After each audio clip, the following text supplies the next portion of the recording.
ኢትዮጵያ በድህነት መጠን 13 ሀገራትን ብቻ በመብለጥ 180ኛ ደረጃ ላይ መቀመጧ ተሰምቷል።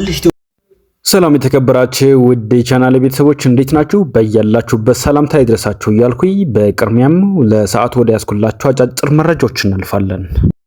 እመኑኝ እግዚአብሔር ብቻውን የተወው ሰው የለም።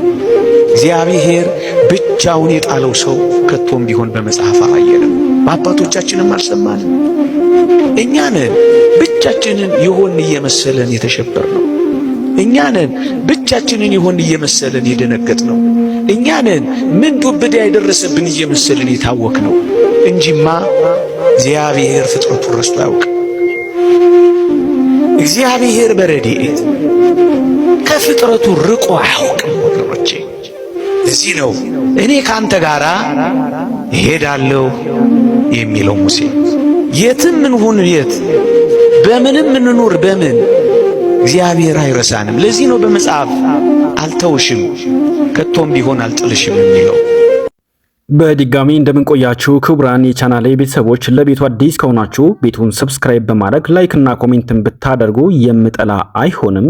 እንግዲህ ለሰዓቱ ወደ ያስኩላችሁ መረጃ በቀጥታ ሰልፍ ማስተር አብነት በተለያዩ የሶሻል ሚዲያ የድሆች አባት ለተቸገሩ ጥላ መሸሸጊያ ጋሻ ሆኖ ሲታይ የነበረውና በተግባርም የሆነው ማስተር አብነት በጠና ታመም ያለው ሁላችሁም ኢትዮጵያኖች ጸልዩልኝ፣ በየእምነታችሁ ምን እንደታመመ ባይገልጽም እንግዲህ ይህን መልእክት አስተላልፏል። ሁላችንም እንግዲህ በየእምነታችን እንድንጸልይላችሁ ጥሪያችንን ጭምር እናስተላልፋለን። ማስተር አብነት ምን ገጠመው? ለሕክምና ወደ ውጭ ሊሄድ ነው። ኢትዮጵያውያን ጸልዩልኝ በማለት እንግዲህ በዚህ ቃለ መጠይቅ ተናግሯል። ጸልዩልኝ፣ እኔ የኢትዮጵያ ሕዝብ አንድ የሚማጸነው ለነሱ እኔ እርዳታ ሰበስብ ቁጭ ብዬ አይደለም መቀመጥ አልችልም። ማስተር አብነት በግልጽ የበሽታውን አይነት ባይጠቅስም እንግዲህ የጤና እክል እንደገጠመውና ለሕክምና ወደ ውጭ ሀገር እንደሚሄድ እንዲሁ ደግሞ የኢትዮጵያ ሕዝብ እንዲጸልይለት አሳውቋል። ማስተር አብነት የደሃ አባት የደግነት ተምሳሌት የሆነ ድንቅ ወጣት ነው። ከዚህ ከገጠመው እንግዲህ የጤና እክል እግዚአብሔር አምላክ ሙሉ በሙሉ ይማረው ማለት ፈልጋለሁ። ሁላችሁም ለማስተር አብነት ጸሎት አድርጉለት። እንዲሁ ደግሞ መልካም ምኞታችሁን ኮሜንት ላይ ጻፉ።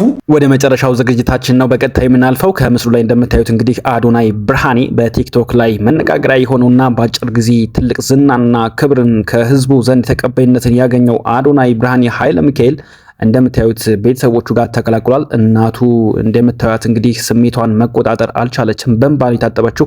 በተጨማሪም እንግዲህ በተለያዩ ሶሻል ሚዲያ የምናውቃቸው ወንድሞቹ፣ ወዳጅ ዘመዶቹ አብረውት እሱ ጋር ሰላም እያሉት ነው፣ በፍቅር ተቀብለውታል ማለት ነው። ቸር ሰንብቱ።